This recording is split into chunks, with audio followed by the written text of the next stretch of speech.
Hello, beautiful people. It is Robin, your spiritual CFO. My hair is crooked right now, but I'm going to have to deal with that until we get done with this.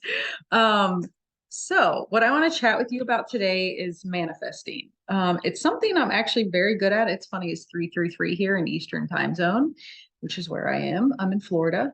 Hey, where are y'all from? Drop it in the comment box. So follow, like, subscribe, ding the bell, do all the things. You know all the shit. You kids know all the shit better than I do. And also find me on Instagram and TikTok at spiritual CFO.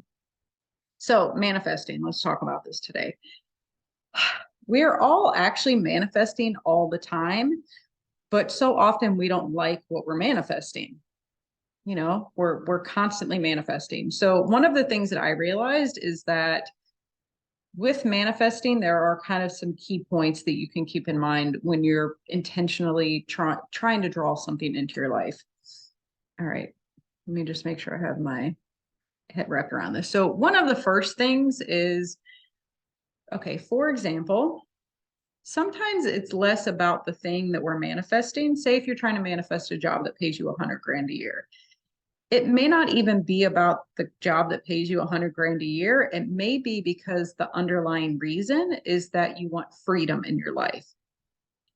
So the universe is kind of tricky with this and sneaky. You know, you may get freedom in other ways, but it may not be $100,000 job, right? So sometimes it can be important to determine the underlying reason of why we want something very specific, especially if it's not coming. Pervert. Such a child.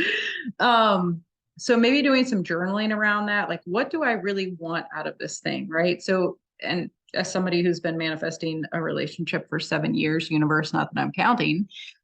However, it just hasn't been time for me to have a relationship. I've dated plenty of people, but I probably was manifesting from an unhealthy space of feeling like I needed a partner. I wanted that connection. And, like I get it. We all want connection. We want, our person to come in, but also sometimes it's not the time to do it. Which brings me to my next point is to release your expectations. So I have been a giant brat lately and feeling lots of frustration because I have been doing all of the things that the universe is telling me. I'm checking all the boxes, I'm doing all the healing, I'm listening, I'm doing all the stuff. And the universe has still not brought into my life the things that I have been telling the universe I've want for, how many years. So I was kind of in a temper tantrum, like, I'm so frustrated. It's normal to have these feelings. I'll interject myself. Feeling a lot of frustration that the universe was still on its timeline instead of mine, which is so cute. We're so cute as human beings.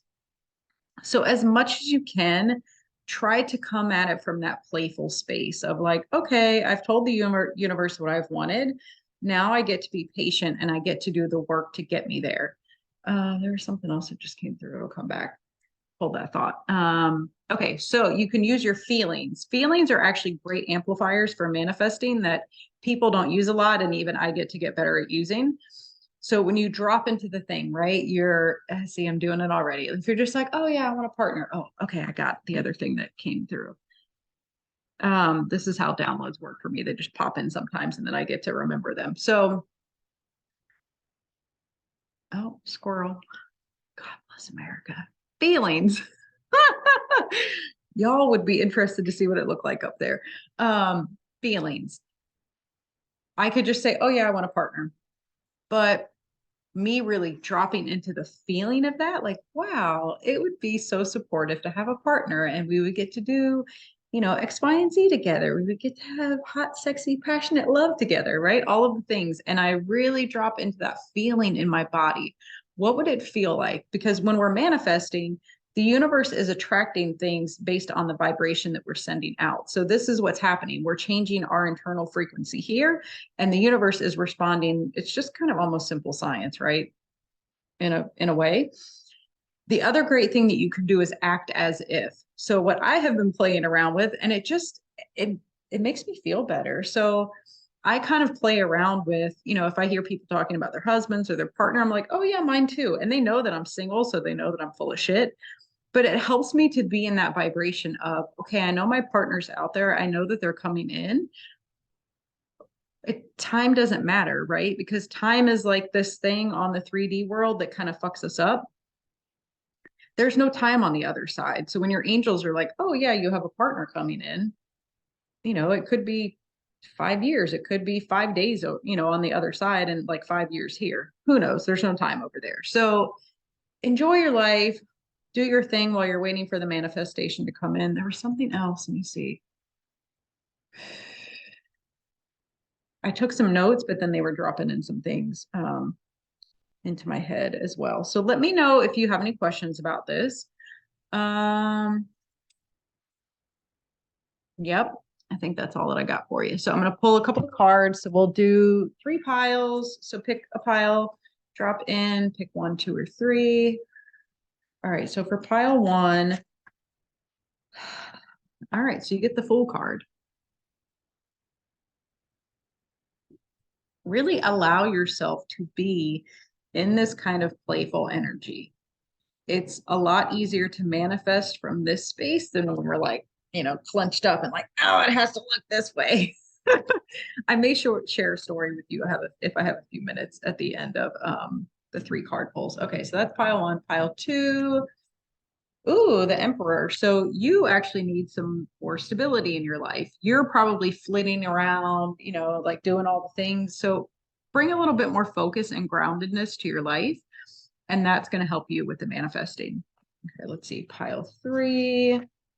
Ooh, the Sun card. We get great cards today. So the Sun card.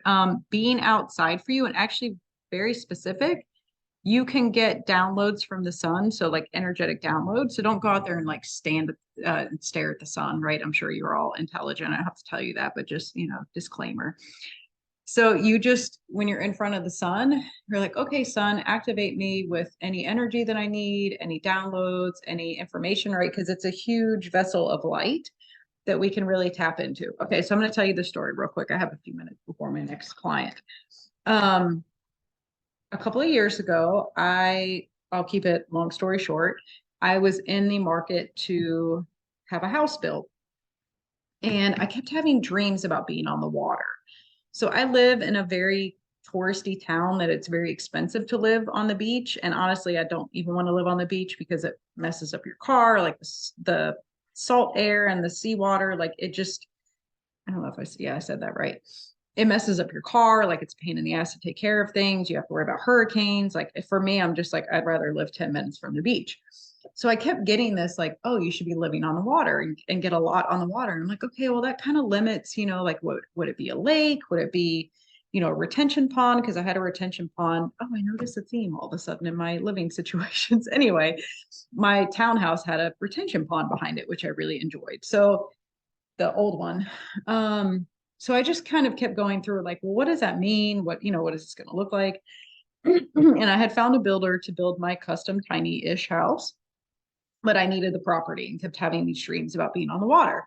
So I think I was getting frustrated. Like I was putting in offers. I put in one offer on an acre of land. And at the time it was $100,000 for this acre of land. And I can't even remember what happened, but like I put in an offer with them and it was just a couple $1,000s less than what they had it listed for. And they wouldn't take my offer. And I was like, wow, because I didn't even go down that much. I went down just to give it enough room to negotiate, but they totally poo-pooed my offer. And I was like, well, screw you. Like it just all of a sudden I was like, this isn't my property. I just knew it, which is funny because the tarot reader had told me that. And I didn't want to believe her that it was going to take a little bit longer. So I think the next day I'm going to my dance lesson, and I'm in the car getting ready to go in, and I hear my angels say, call the builder. And I'm like, why the hell am I calling the builder? Like they don't have anything to do with property. So I call them, and I probably was a little, like frustrated. I'm like, hey, I'm calling you guys. Like I'm trying to find the property, but I can't find anything. He goes, oh, actually, we just found a couple of pieces of property. I think that we have the perfect one for you. I'm like, oh, okay.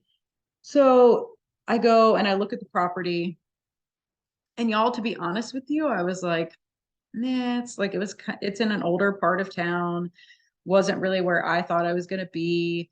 Um, it's not a bad part of town. Like I love it now. But at the time I was just like, it kind of checks all the boxes, and everybody else seems really stoked about this being my property. But I'm like, The other kicker is that it was a pretty big piece of property, but you could only build on a small portion of it. So it was perfect because I wanted a tiny house, and it literally would just fit, like almost just fit the blueprint that I wanted. And the kicker is that it was a fourth of the prices of the other land on the market at that time. So I got a killer deal on it. It's beautiful. I love it. I have wetlands behind my house. I have an eagle's nest behind my house. Like, I see so much wildlife. I get blue herons, I get ducks, I get owls and hawks, and like just amazing wildlife. I love it. It's like my peaceful environment. But to share the story with you, I'm wrapping it back up. I never even would have looked at it, or I wouldn't have considered it, because it wasn't what I thought it was going to be. But I knew I wanted to be on the water. Of course, I love a great deal. I'm frugal as hell. So that was like really exciting to me. But it came through me following my intuition and releasing that expectation of what it should be. So following your gut, following your intuition and your inner knowing is also going to help you as you continue to manifest. Okay, I love you guys. I hope you have a great day. Again, catch me on TikTok or Instagram at Spiritual CFO. You can always reach out to me on my website, shedsomelightonit.net. I'm doing a group healing, a donation-based group healing for opening your heart to love. It's going to be on February 20th, 2023 at 7 p.m. Eastern. So, if you're watching this in the future, you could probably purchase it on my website as a replay. I love y'all. I'll talk to you later. Smooches. Bye.